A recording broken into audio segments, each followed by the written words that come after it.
We have Charlie Ward, who I don't think anyone in Florida has, doesn't know who Charlie is. Was a epic Heisman Trophy winning quarterback, had a great career in basketball at the Knicks. I think he's the only Heisman Trophy winner to ever play in the NBA. Probably won't be another one. So just an outstanding career. We have Eugene Lamb, who's the chair of the TCC Board of Trustees. Eugene used to be on the Florida High School Athletic Association. Charlie's actually on that board now. We have Lito Shepard, who is a football coach, big Gator, did great in the NFL, was first team All-Pro. We have Kyler Hall, who's the head coach of Sewanee High School football team. And then, of course, the mayor of Jacksonville, Lenny Curry, who's been a big advocate for opportunities for our youth. When the COVID-19 hit in March, of course, we went to distance learning, which obviously a lot of parents had to deal with, and that was a really, really significant change. We've talked a lot about the academic results of that and the implications from having done that and the need to give parents an option for this coming school year to have the face-to-face instruction. And I think the parental choice is really the bedrock of the state's approach. If a parent prefers distance learning, by all means, they have every right to opt for distance learning. But for parents that really want to have that face-to-face instruction, we want every parent in Florida to have options for that. And so the academic component has been critical. What you lose in distance learning is something that, as much as we put effort into it in Florida and did a good job, it's just not the same. Also, when we went to distance learning, the activities and the sports stopped for kids in middle school and high school. And those are moments that they're not going to be able to get back, particularly the seniors.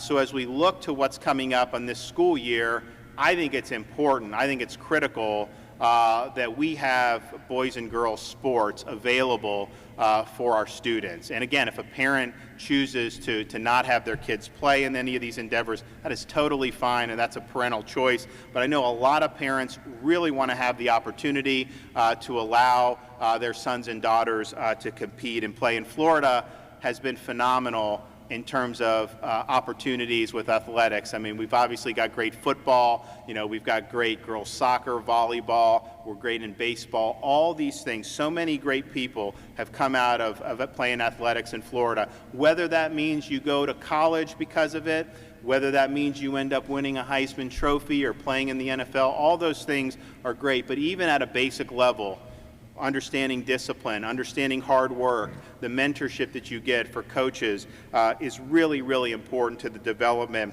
of our young people. And so I just, as governor, want to say, I'm standing with our coaches and our athletes. We need to have them back. I know that they're planning on starting the football season here in a couple weeks. And I look forward to doing that because I think that this is something that's very, very critical to our young people. And I just think back with me growing up playing sports, if I didn't have that, I would have been a big void. I think it made me a better student. I think it absolutely made me better able to work hard, not just through high school, but I was in college, having to balance playing baseball with schoolwork. By the time I got I remember when I was in law school, everyone was so like, oh my gosh, like I was at Harvard Law School, oh my gosh, it's so tough, all this stuff. I never had more time on my hands then because I was so used to working out, practicing, playing. Obviously I worked jobs and doing academics.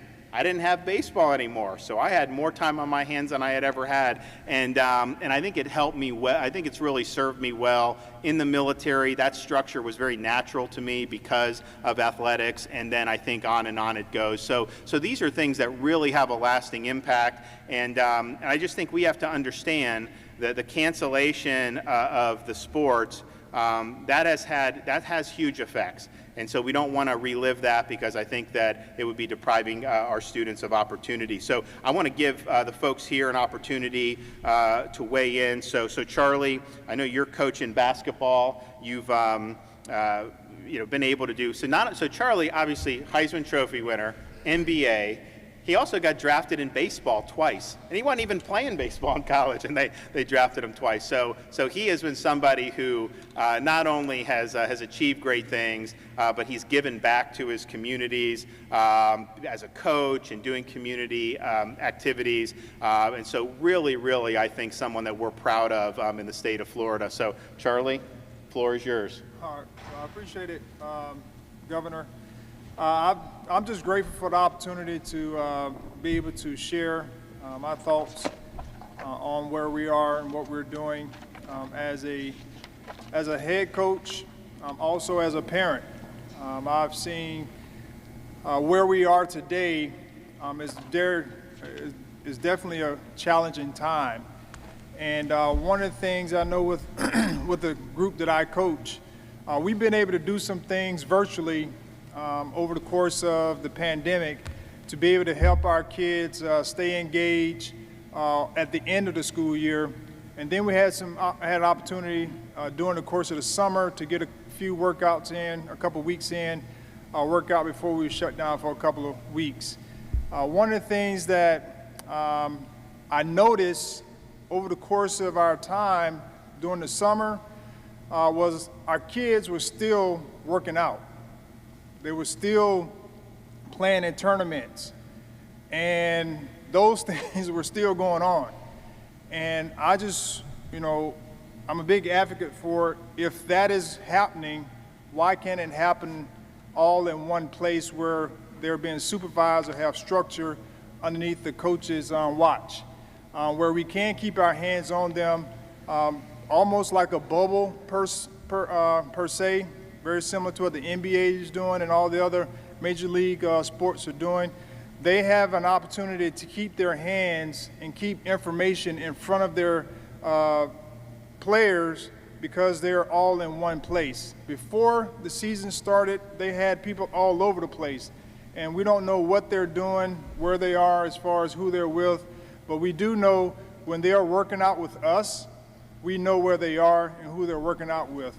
And so I just think it's important when we start looking at the big scheme of things to be able to have our group of players to be able to share information with them, whether it's preventative measures on how we can become healthier or treatments, but more importantly, just to be able to communicate with them face to face